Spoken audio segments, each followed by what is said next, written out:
China's Vice Minister of Commerce, Wang Shouwen, leaves a news conference in Beijing on Tuesday after saying it was impossible to hold trade talks with the United States while Washington is imposing tariffs.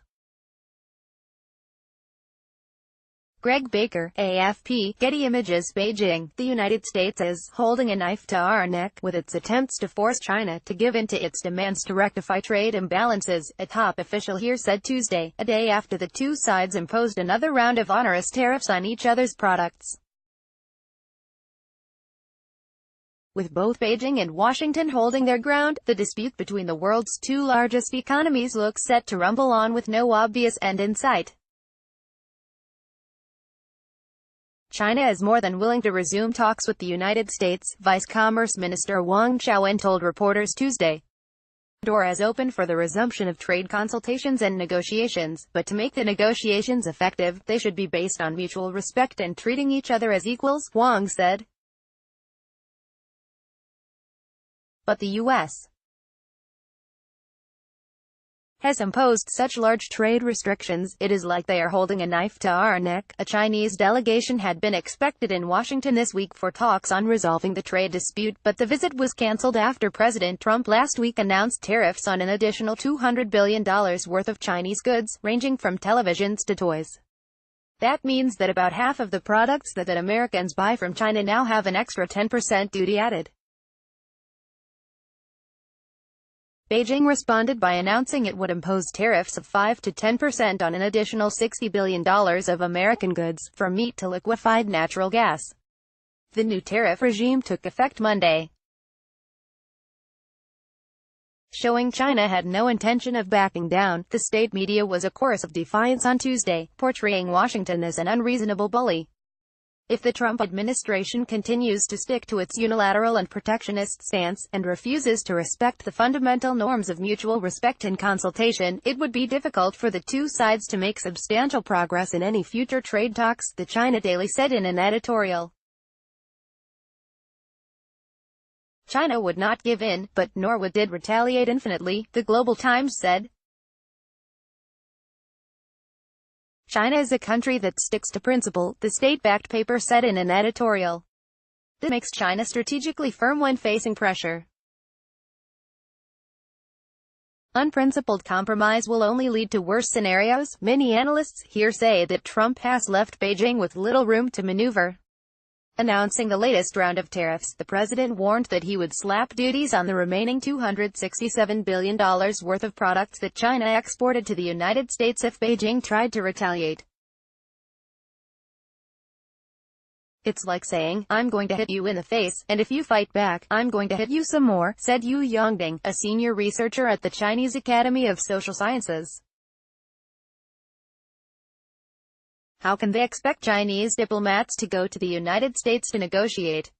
It's too much. Lu He, China's point man on trade negotiations with the United States, had been expected to travel to Washington this week for talks with officials from the Treasury Department and Office of the U.S.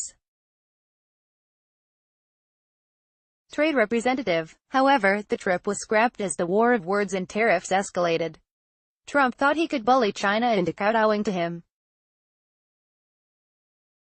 But that's a very stupid strategy, you said. The latest round of sanctions has made it less likely, not more, that China would enter into talks, said Mei Xinyu, a researcher at a Commerce Ministry think tank in Beijing. Trump wants to make it look like China is being coerced into accepting a deal, and of course China will not play along with that, Mei said. To make a deal, the demands need to be reasonable, he said. The American side wants to force China to make a deal under the threat of tariffs on $267 billion worth of Chinese imports. But this idea is wrong. To bolster its claim to being the reasonable party in the dispute, the Chinese government on Monday released a white paper to clarify the facts on the trade friction. But the paper, which state media uniformly noted was 36,000 characters long, as if this somehow made it more reliable, tried to portray China as the bastion of global economic liberalism trying to protect itself, and the rest of the world, from a unilateralist Trump. It sharply criticized the protectionism of this America First policy of the U.S. administration, without singling out Trump by name. Faced with a host of grave challenges to human progress, all countries, particularly major countries, need to shoulder the obligation and responsibility of guiding and promoting international cooperation, the paper concluded, urging rejection of a Cold War mentality in which trade is a zero-sum game. The paper, filled with tables and case studies, cited research by the U.S. China Business Council and Goldman Sachs and Washington think tanks. It also used examples involving General Motors, Intel and Apple to show why bilateral trade was in the best interest of the United States. This message was reinforced Tuesday when Fu Ziying, China's international trade representative, described why the trade war was not in the United States' interest. Overall, the U.S. has gained more from trading with China, and the profits of American businesses are far larger than those earned by Chinese ones, Fu said at a news conference to unveil the white paper. Therefore, it can be said that, although China is running a trade surplus, the surplus of interests is on the U.S.